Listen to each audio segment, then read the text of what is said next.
हम सबके गुरु महादेव, हमारे साहब दीदी सहित तमाम गुरु भाई गुरु बहनों को मेरा प्रणाम।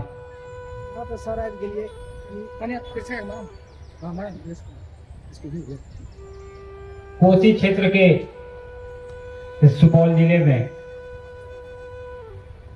आपसे बात करने का सौभाग्य प्राप्त हुआ है।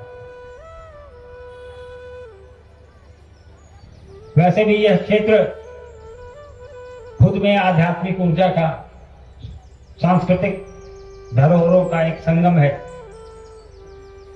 अद्भुत है यहाँ की मिट्टी, यहाँ की ऊर्जा,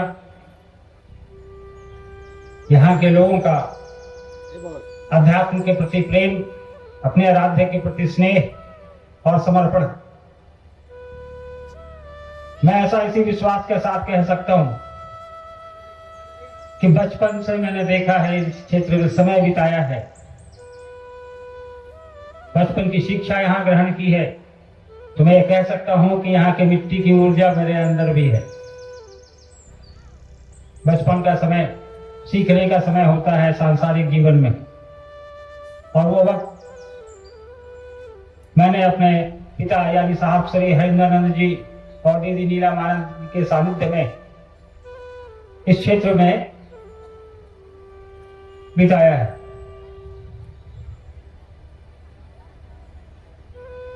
जहां तक महादेव के गुरु स्वरूप की बात है, उसकी व्यापकता, उसकी सार्थकता और उसकी व्याप्ति आज पूरे विश्व में है। जहां कहीं भी सनातन धर्म को मानने वाले या शिव को मानने वाले लोग हैं, वो आज के दिन में शिव के गुरु स्वरूप से परिचित हैं। भले उन्होंने शिव के गुरु स्वरूप को अपनाया हो या नहीं अपनाया हो, लेकिन परिचय उनको जरूर मिल गया है कि शिव का गुरु स्वरूप भी है जो कारगर है। और पूरी सृष्टि में इस स्वरूप को स्थापित करने का, लोगों के मन तक, लोगों के दिमाग तक पहुंचाने का श्रेय अगर किसी को जाता है तो साहब श्री हरिंद्रानंद जी को जाता है। क्योंकि शिव का गुरु स्वरूप, अभी थोड़ी देर पहले कह रहे थे ना लोग कि साहब ने जब यह अधिकारी के रूप में काम करना शुरू किया तो लोगों से कहा कि महादेव गुरु है, मान लीजिए। तो लोगों ने कहा महादेव जो गुरु है ये, लेकिन यह जानकारी भी उन लोगों को ही थी जिन्होंने किताबें पढ़ी, जिन्होंने ग्रंथ पढ़े, जिन्होंने उपनिषद या वेद पढ़े, रामायण पढ़े। सामान्य जनमानस को नहीं थी। लेकिन जिन्होंने पढ़ा था उन्होंने भी सिर्फ पढ़ करके आगे बढ़ गए थे, वहां रुके नहीं, खोज नहीं की कि पुस्तक में अगर लिखा है कि महादेव गुरु भी हैं, जगत गुरु भी हैं, तो जरा सा इसको अपना कर देखें, टेस्ट करके देखें। भगवान के रूप में तो हमने उनको टेस्ट किया ही है, आज तक लेते ही आए हैं, पूरी सृष्टि उनसे लेती आई है। लेकिन साहब ने शिव के गुरु स्वरूप को हमारे आपके लिए अपने पर टेस्ट किया और आपको और हमको ला करके रख दिया कि भैया हमने किया है, तुम भी करके देखो। साथ में कहा कि कोई बंदिश नहीं, कोई वर्जना नहीं, कोई भी इसमें आपको कुछ करना नहीं है, कुछ भी अतिरिक्त नहीं करना है। आप जीवन में जैसे चल रहे हैं, जैसे खा रहे हैं, जैसे सो रहे हैं, जैसे पढ़ रहे हैं, यानी जैसे आपने अपना जीवन व्यतीत करना चाहा है, अब तक आपने किया है, उसमें एक और ये रिश्ता उस महादेव से जोड़ लीजिए जिनसे भगवान के रूप में मंदिरों में, शिवालयों में या फिर अपने घर के पूजा घर में हम और आप हजारों साल से लेते आए हैं। हमारे पूर्वज ले रहे थे, हम ले रहे हैं, हमारे आने वाली पीढ़ी भी लेगी। लेकिन इतना सब कुछ लेने के बाद भी हमारे शिव का, महेश्वर शिव का इतिहास तो 10,000 साल से हमारे आपके बीच है। हम और आप पढ़ते भी हैं, जानते भी हैं, देख भी रहे हैं, सबूत भी है हमारे आपके पास। और वो सबूत सिर्फ किताबों में नहीं है, यथार्थ में है। खुदाई में मिलते हैं महादेव के पुराने पुरानी महादेव की मूर्तियां नटराज के रूप में मिलती हैं, पशुपतिनाथ के रूप में मिलती हैं, और भी कई स्वरूपों में मूर्तियां हैं, उपलब्ध है। आप जाकर के म्यूजियम में देख सकते हैं, और उनकी वैज्ञानिक सत्यता भी प्रमाणित है कि ये इतने 1000 साल पुरानी मूर्ति है। यानी भगवान शिव का वो स्वरूप हजारों साल से विभिन्न रूपों में हमारे आपके बीच व्याप्त रहा है। आप वेद पढ़ें, जितने भी काल आए वेदों में, सभी में भगवान शिव की चर्चा है। अलग अलग नामों से भले हो, अलग अलग काल में, अलग अलग सभ्यता में कल्चर बदलता रहा, लेकिन शिव वही रहे। सभ्यताएं बदलती रही, लेकिन शिव वही रहे। लोग आए चले गए, फिर नई सभ्यता आई, वो भी चली गई, जमीन के नीचे दफन है। आज भी खुदाई में सभ्यताएं मिलती हैं। आप देखें मोहनजोदड़ो आज पाकिस्तान में है, लेकिन वहां भी खुदाई में शिव की मूर्तियां मिलती हैं। आज भी वहां म्यूजियम में रखी हैं, कुछ हिंदुस्तान में भी हैं। सिंधु घाटी सभ्यता में आप चले जाएं। यानी कि शिव से हमारा और आपका रिश्ता तो हजारों सालों का है, जब से यानी सृष्टि में हमारी आपकी उत्पत्ति हुई है। साहब ने कहा कि उसी महादेव को, उसी शिव को, जिनका स्वरूप गुरु का भी है, वो जगत गुरु भी है, गुरुओं की गुरु है, वो काम भी करते हैं गुरु का। तो भैया इस उनके पद का लाभ हमने आपने अभी तक क्यों नहीं लिया? क्या कारण है? क्या कारण था कि इतने लोग आए धरती पर जिन्होंने शिव के विभिन्न स्वरूपों की स्थापना इस धरती पर की, कहीं मंदिरों में की, मंदिर के रूप में की, कहीं किताबों में की। आप जो इतने सारे ज्योतिर्लिंग हैं, इतने सारे मंदिर हैं, देखिएगा हर मंदिर का लगभग अलग अलग नाम होता है, और अलग अलग नाम के पीछे अलग अलग मान्यताएं होती हैं, अलग अलग विश्वास होते हैं। बाबा धाम है, लोग कहते गद्दनाथ है, जाइए बीमारियां ठीक होती हैं। महाकाल है, जाइए वहां मृत्यु का भय खत्म होता है। इसी तरह महादेव के जितने मंदिर है, इतने नाम भी है। आपने कहीं महादेव के गुरु स्वरूप का मंदिर देखा है? कहीं सुना है?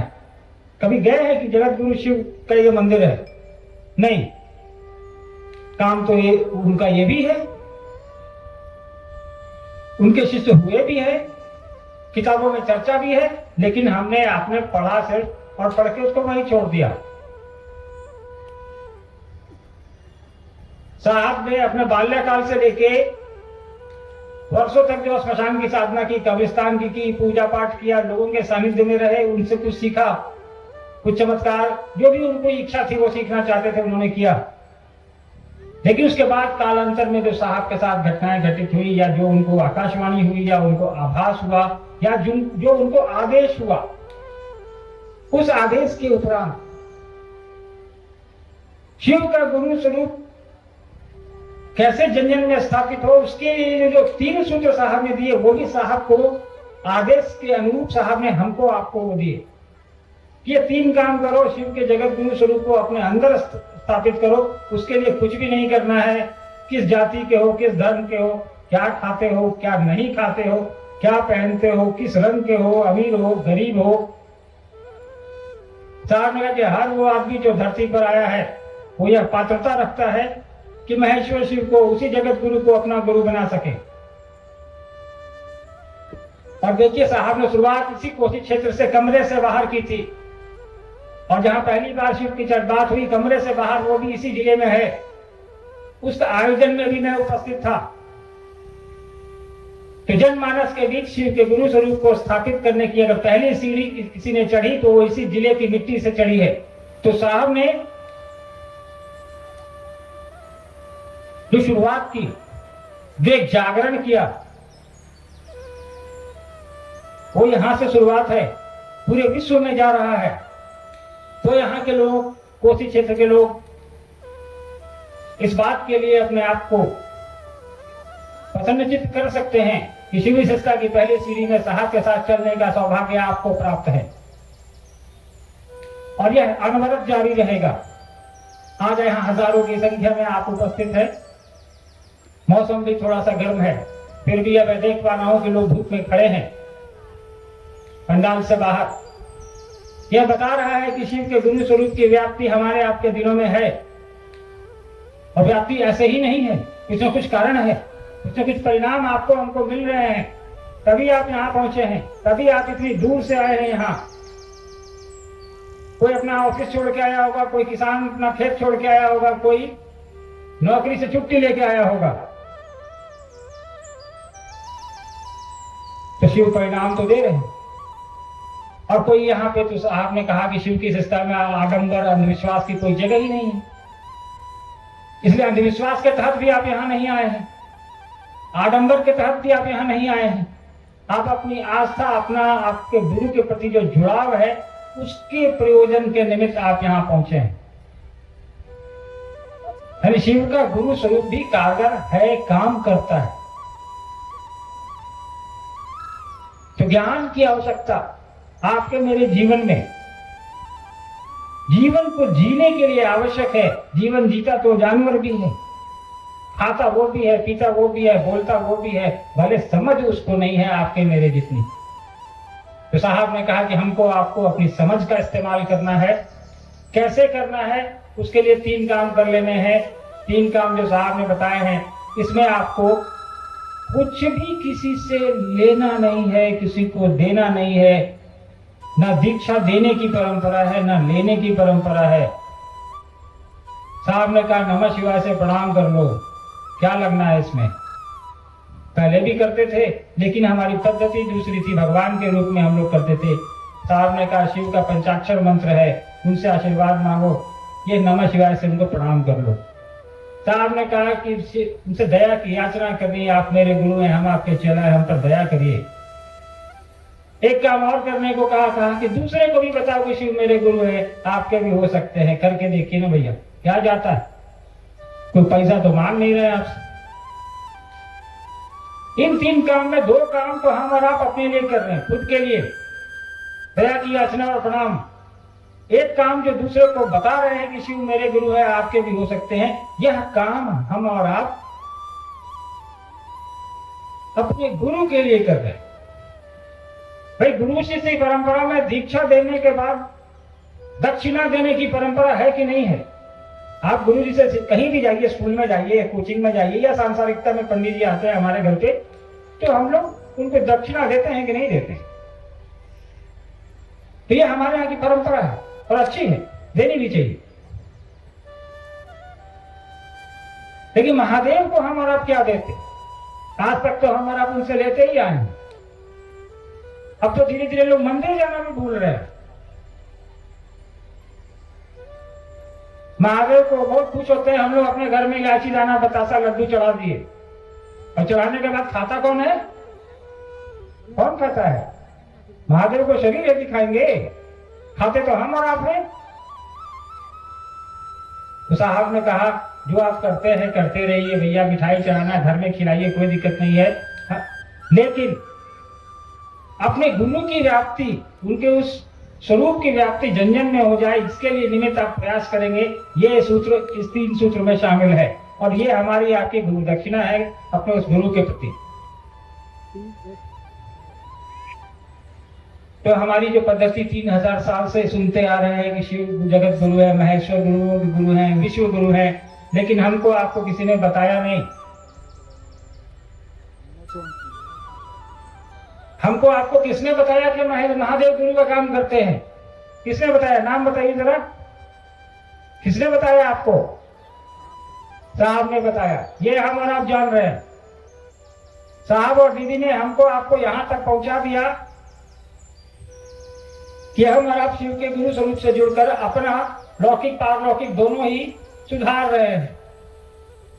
अब हमारी जिम्मेवारी ये भी बनती है कि अगर हम अपना लौकिक और पारलौकिक साहब के कहने पर, दीदी के कहने पर शिव के गुरु स्वरूप से जुड़कर सुधार रहे हैं, जिसमें आपकी अनुभूतियां हैं, तो उन अनुभूतियों के सहारे हमको आपको अन्य लोगों को भी प्रेरित करना चाहिए कि उसी महादेव से एक और रिश्ता बना लो भैया। कुछ लगता नहीं है, करके देखो। पुट टू टेस्ट एंड जज बाय रिजल्ट साहब हमेशा कहते थे, प्रयास करिए, इसके बाद परिणाम क्या आते हैं वो देखिए, और परिणाम आते हैं। यहां बैठा हुआ हर एक आदमी जिसने साहब का कहा हुआ ईमानदारी से 3 सूत्र किया होगा, मैं ये दावा करता हूं कि निश्चित तौर पे उसके जीवन में परिणाम आए होंगे, चाहे वो लौकिक जीवन में आए हो, चाहे वो पारलौकिक जीवन में आए हो, मानसिक हो, सामाजिक हो, परिणाम तो मिलेंगे अगर ईमानदारी से हमने आपने काम किया है तो। हम लोग अपनी यात्रा को अनवरत जारी रखेंगे।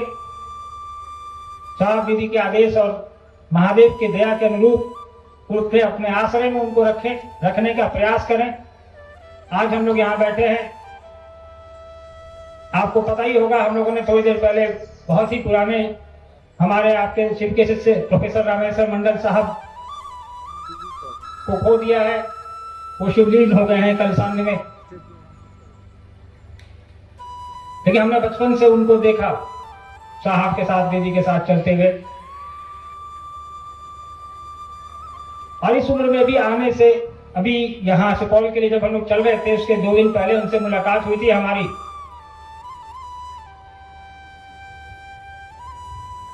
तो कागज पे उन्होंने एक मैसेज लिखा, ठीक से बोल नहीं पाते थे, वो कागज आज भी रखा है, और लिखा था, मैं और मेरा महादेव, एक लाइन और का, एक फिकर नौर मिजाज अप। तो इस 95 साल की उम्र में उस बूढ़े शिव शिष्य के अंदर से भी ये आवाज निकल रही है, जिसको पता है कि मेरे गले में ये फेस्टूला लगा है, मेरे कंधे में, मेरे बाह में, मेरे पैर में जगह जगह पाइप लगे हुए हैं। तो महादेव ने इतनी शक्ति तो दे दी उनको, किस उम्र के अंतिम पड़ाव में भी वो व्यक्ति साहब दीदी के अनुसार काम करने की कोशिश कर रहा है, भले शरीर चल नहीं रहा हो, मन चल रहा है उसका। हमारा आपका लौकिक पारलौकिक महादेव की दया से बेहतर हो। बहुत समय हो चुका है, बरखा दीदी आपके बीच बैठी, ज्यादा समय आपका नहीं लूंगा, लेकिन इस उम्मीद में कि इस कोसी क्षेत्र में दोबारा आने का मौका मिला अगर जीवन में, तो मैं देख पा रहा हूं कि इस मैदान में अब जगह नहीं है। अगली बार किसी बड़े मैदान में आप लोगों से बात हो, मुलाकात हो। महादेव से इस बात की याचना करता हूं, साहब दीदी से आशीर्वाद मांगता हूं, मुझे अब आप लोग अनुमति दीजिए। आप सबको मेरा प्रणाम, धन्यवाद।